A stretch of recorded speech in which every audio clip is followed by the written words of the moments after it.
হঠাৎ দেখা অনেকদিন পর।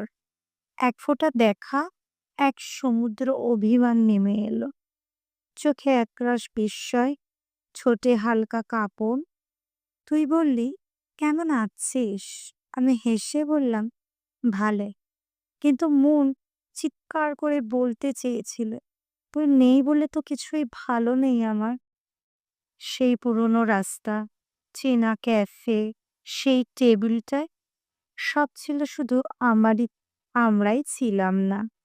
চোখে চোখ পড়তেই হাজার কথা ভিড় করল ঠোঁটে, কিন্তু কিছুই বলা হলো না।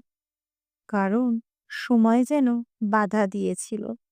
আর নয়, ওটা তো অতীত।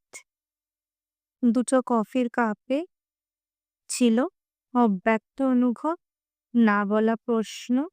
শেষ চুমুকটায় ছিল একরাশ ভিড় করা স্মৃতি আর এক চিলতে চোখের জল। আজ তুই একদিকে, আমি আরেকদিকে। পিছনে ফিরে চাইনি আর।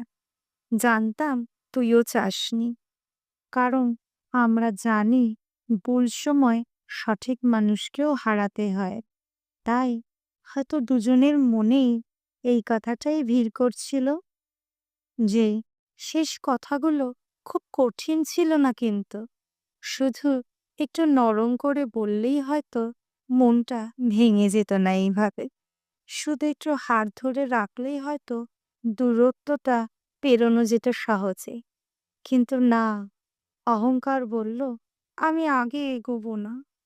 ইগো বলল, "আমিও ভুল স্বীকার করব না।" শেষমেশ ইগো জিতে গেল। আর হারল দুটো মন, যারা একসময় একে অপরের জন্যেই বেঁচে ছিল। আজ তারা দুজনে দুপথের যাত্রী।